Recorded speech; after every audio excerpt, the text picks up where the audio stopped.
don't want to call it a challenge because it really wasn't all that challenging, except for maybe a couple of times when I was sick and really cold. But even then, 15 minutes, anybody can go outside for 15 minutes.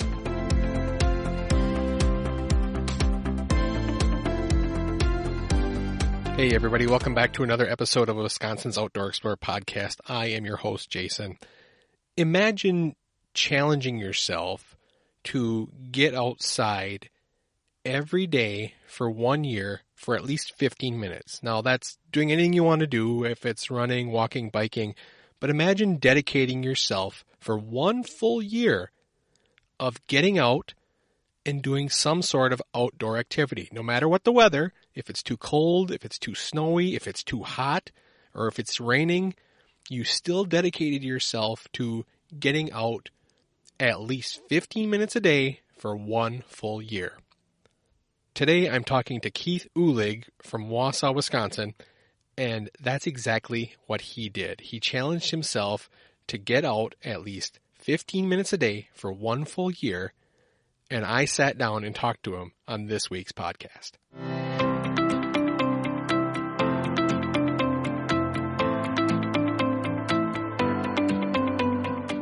I'm joined today by Keith Uhlig of Wausau. Welcome to the podcast, Keith. Thank you. Thank you for having me. You challenged yourself to a very interesting challenge here this last year about getting outside for 365 days or 1 year. And I want to know first how you got into that. But before you get into that, what is your background? Give me a little bit of your background. Are you an avid outdoorsman, or how did you get into the outdoors? Well, I would say, I was just kind of born in it. I grew up outside of Colby, Wisconsin, out in the fields. I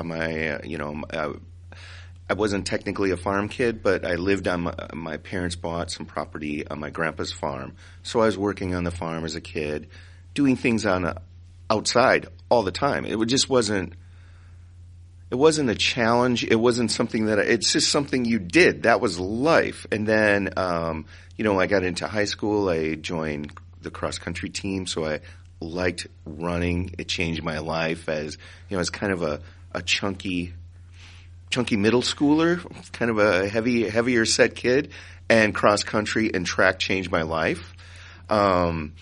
So those things sort of just fed into it, and it's just I've been that way all the time. You go to college, I still was going outside, was hiking. I went to La Crosse first, and I'd be hiking up into the bluffs, and then I went to Stevens Point. Well, Stevens Point, I mean, my gosh, it's a natural resources. Yeah. So I spent a lot of time out there. And then as I became a newspaper reporter, first in Marinette, then in the Twin Cities area for about 10 years, and now finally in Wausau. It's just always been a part of my life.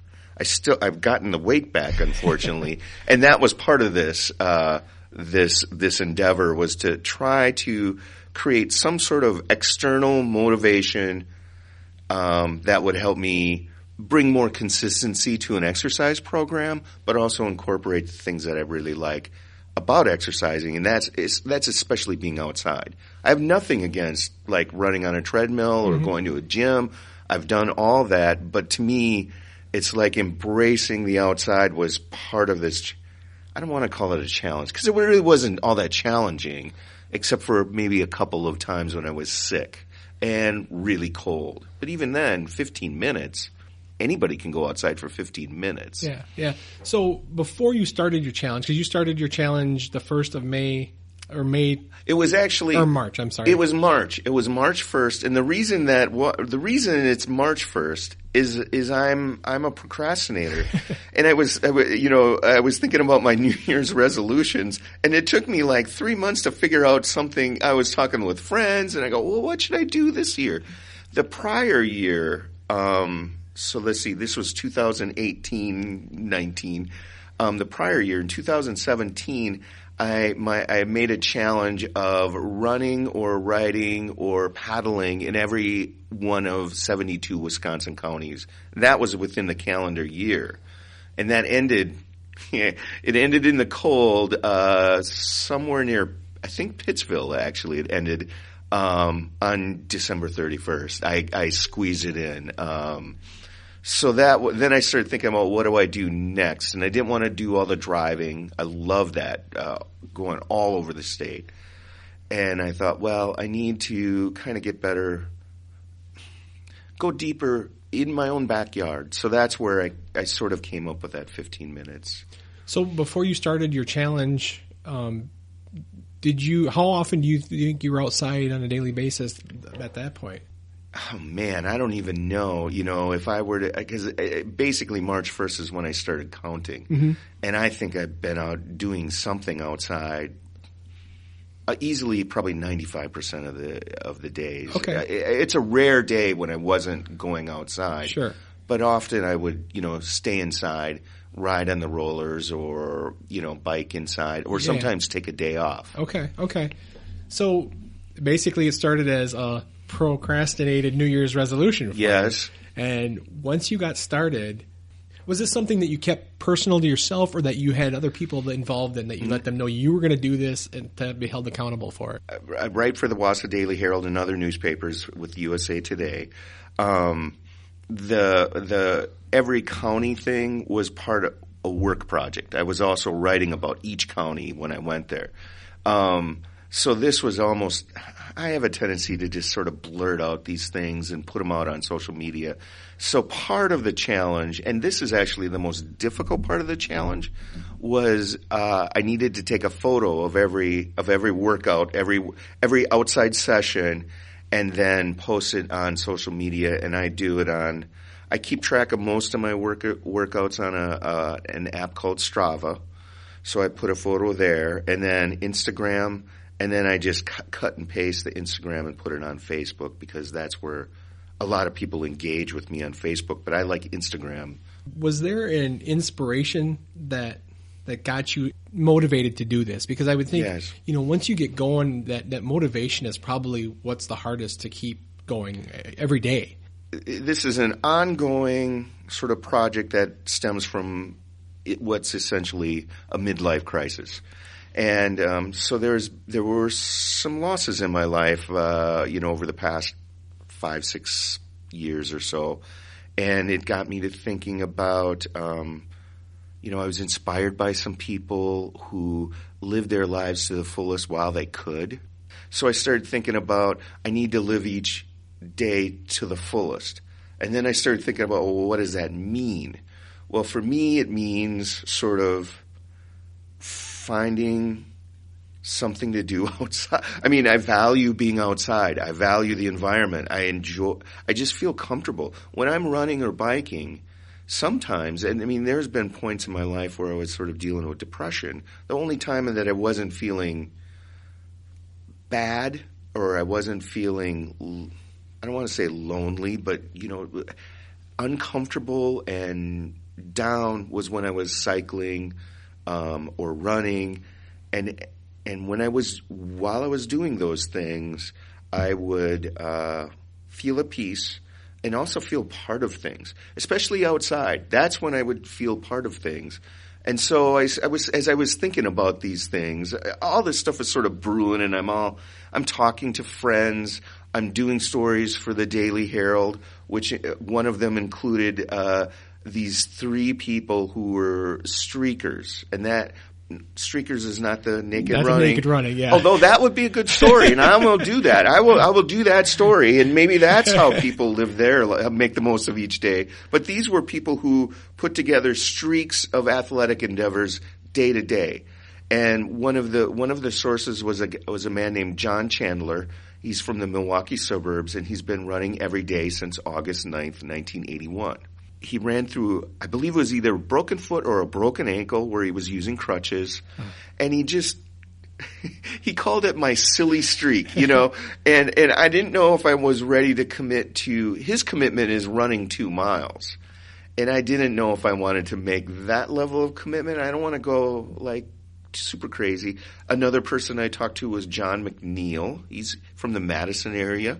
He has biked outside every day for 5 years. And then Maureen Borkart is a woman who lives in the Edgar area. She walks every day. She's walked every day for I don't know how many years. I can't remember. so I thought to myself, well, I can mix those things. And so I figured, okay, I'm going to make this simple. It's just going to be 15 minutes. I thought 15 minutes was something that could be doable even if I got sick.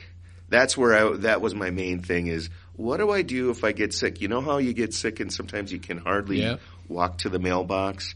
And I figured, well, the minimum I can do, no matter what, is do this half-mile, we call it, my wife and I call it the big block, half-mile loop around our neighborhood. Sure. That takes 15 minutes. Yeah. And I thought I could do that. That's great. So did you ask those individuals about any advice or any tips, or were you able to talk to them about their streaks and how they kept it going? I did. I talked to them and I don't know that there's any advice other than, I just do it, and I felt like so I feel like I'm an amateur, on this. This isn't that hard. It's easy actually. But the hard part is sometimes you just don't want to do it. But if you tell yourself, I'm going to do it, you do it. I just didn't find it to be that difficult. And I think what you said is important too about just doing it. I think we all get in that rut when we get into whether it's an exercise program or if it's, like you said, you're setting your mind, I just want to go for a 15-minute walk every day. And, you do it for a couple of weeks and then something comes up and you miss it or you don't do that. So what did you do to make sure that you were able to get them in your time frame? Did you set yourself like 7:00 every morning, I'm going to do this, or was it, I'm just going to do it when I can and I'm going to make sure I do it? No, that would not work for me. So because I needed to, I've developed this exercise for me. So the reason I don't look like I'm a runner, but I'm a really consistent runner or cyclist or whatever. I do something every day. And that started before the outside and everything. That was years ago when I was kind of going through the depression, when I realized that running helps. Mm-hmm. And I'm going, oh my God, this is going to have to be like taking my pill or I'm going to just not enjoy life. And that's not an option, right? I want to enjoy the time I have here. So that's when I decided I have to do this every day and I have to do it in the morning. Okay. So that's almost like a commitment. If you have high blood pressure and you take your medication or whatever, if you're diabetic and you need your insulin, you do that because your life depends on it. Yeah. That's how I view going outside and moving around. Yeah, it was more about the benefits you're getting out of it than this actual streak itself. When it starts, when I was trying to develop this habit of exercise, when I realized, and it's going, I like doing this. Why is it so hard for me to do?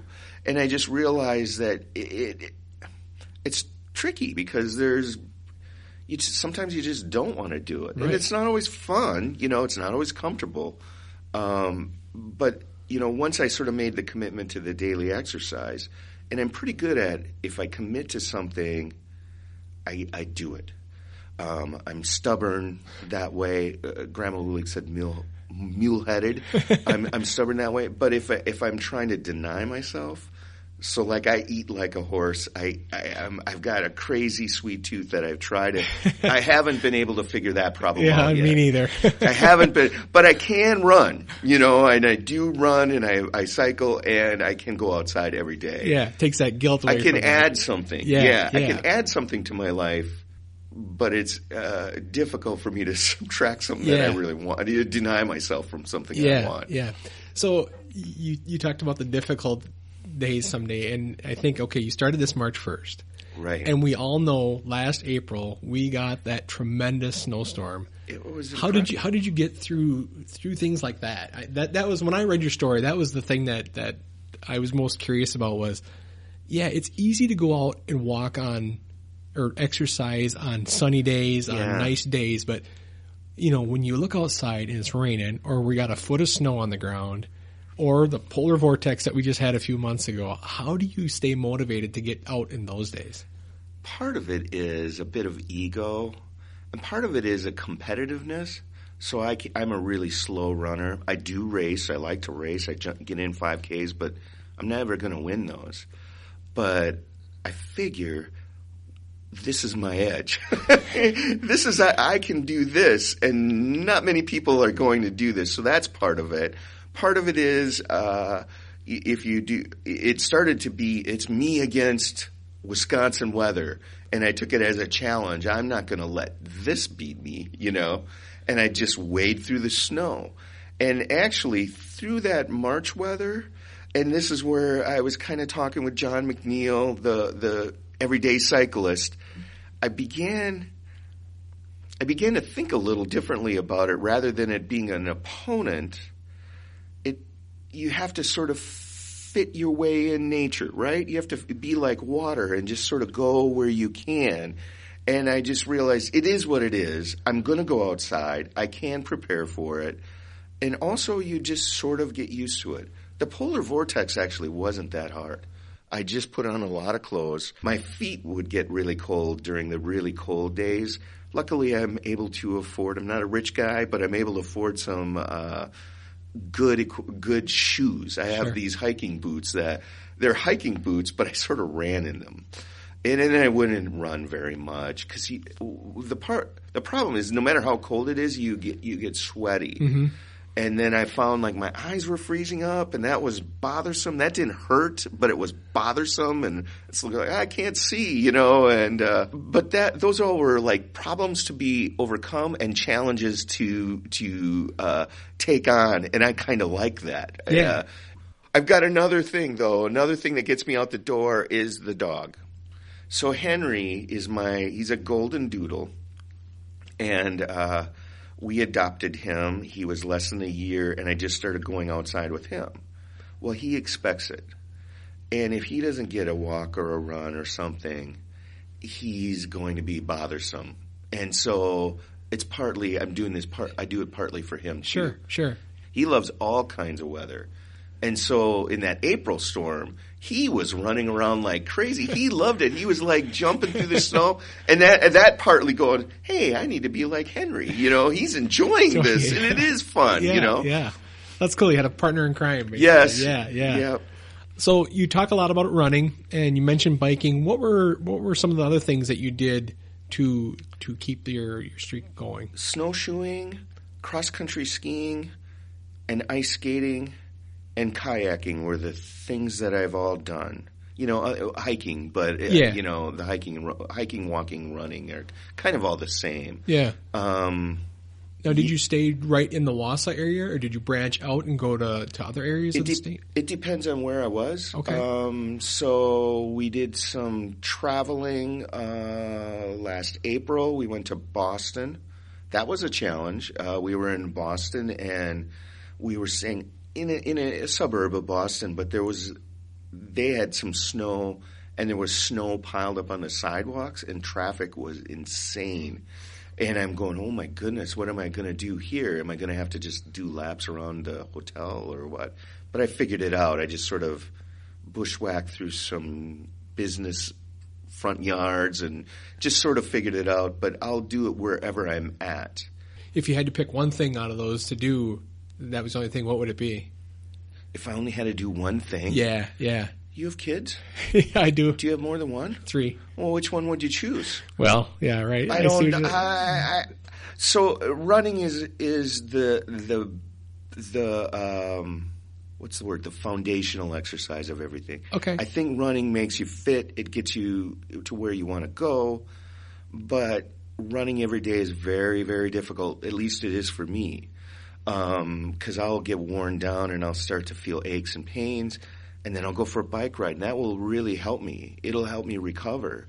Do you find that I can't do that. Yeah. I couldn't. That's why I couldn't do a streak. I'm going, I just don't have the attention span, and I want to do a lot of different things, you know? Yeah. And I tend to get like passionate about all these things for a while, right? So running, sometimes I can get a little bored with, but then I'll be watching the Tour de France, and I'll go, oh my goodness, I want to go biking. So then I'll get it all hyped up on cycling, and I'll read about cycling, and then I'll bike for a lot. Yeah. This year I've gotten into skating And I went completely obsessive with that. And I wanted to skate all the time, and I did pretty good, but there were limits on that. And then cross-country skiing I also really, really like.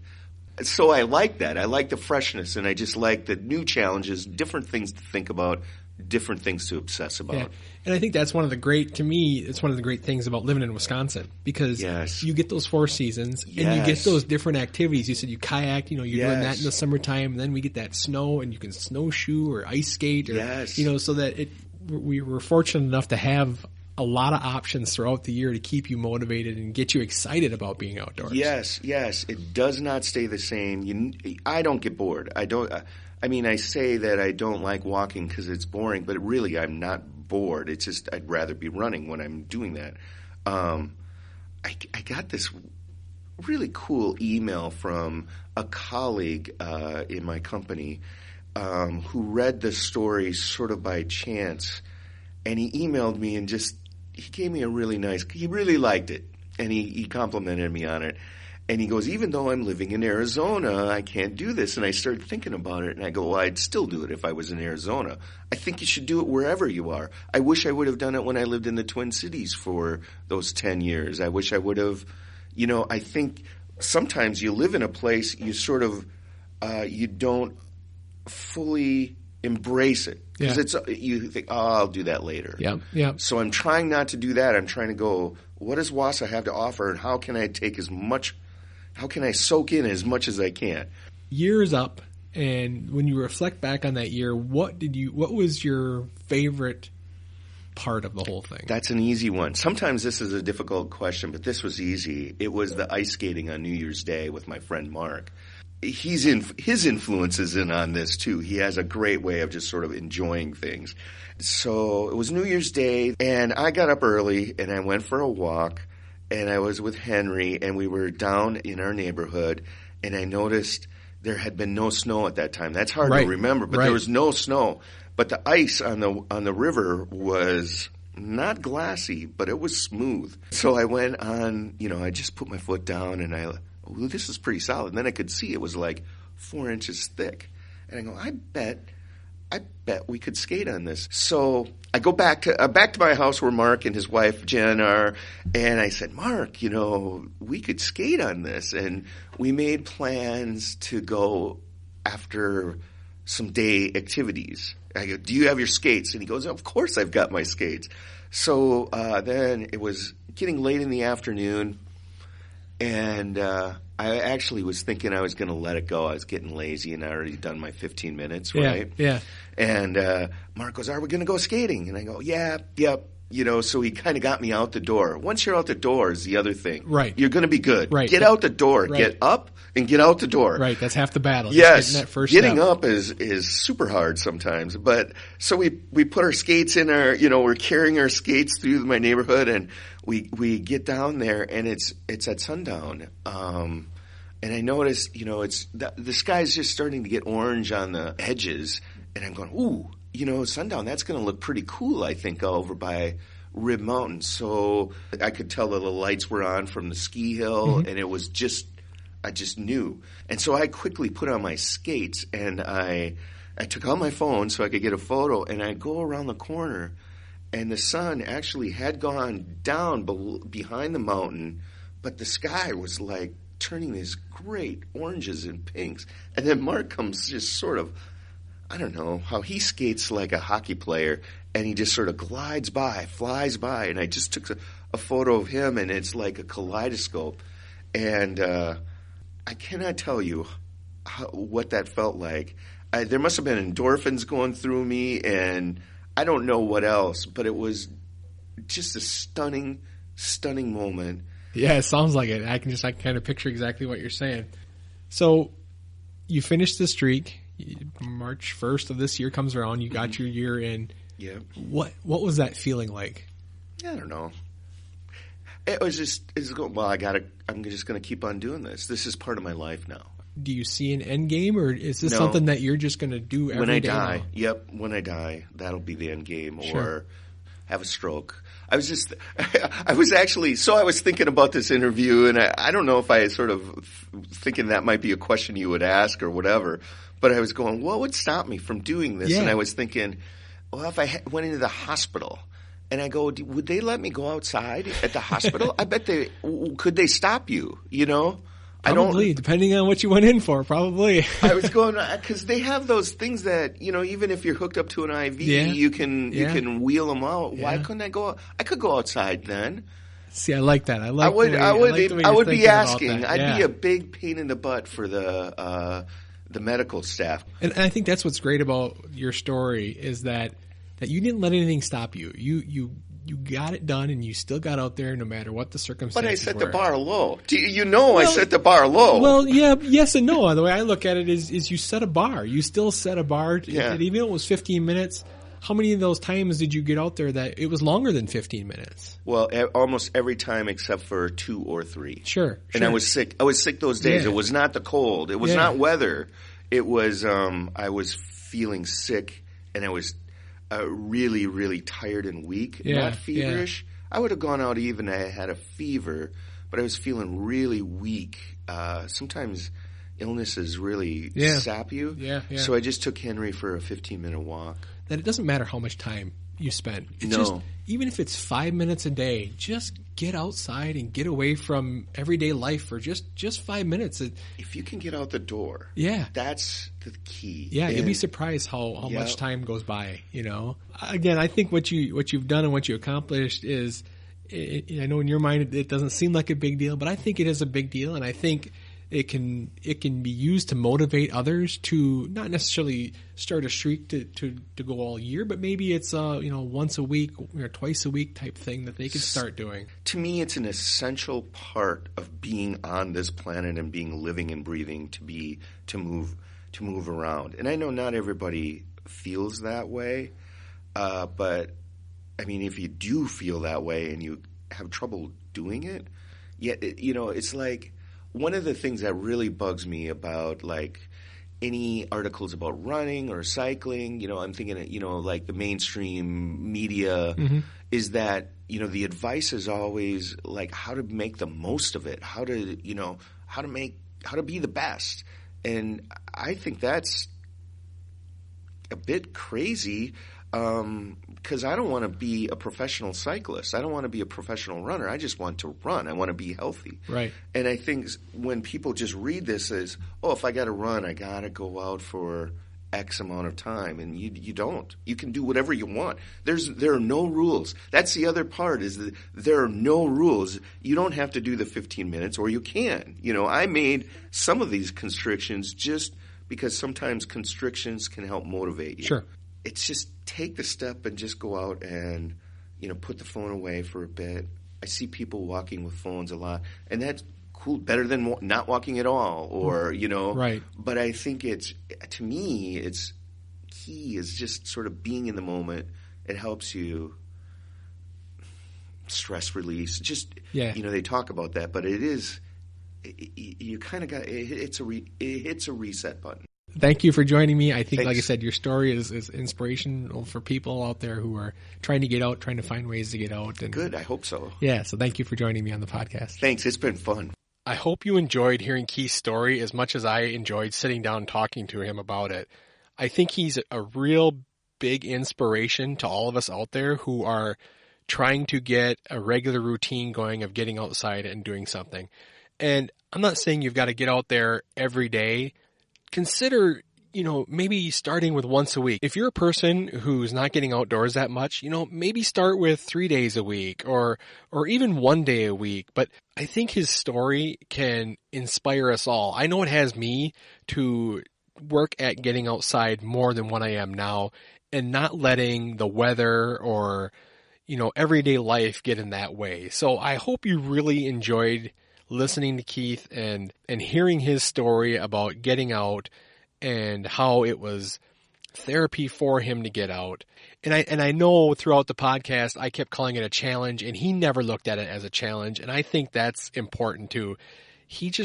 This was his therapy, this was his way of getting out and enjoying life to the fullest and I hope that you can pull some inspiration from his story like I have.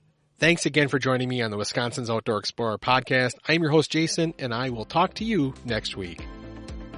Thanks for listening to the Wisconsin's Outdoor Explorer podcast.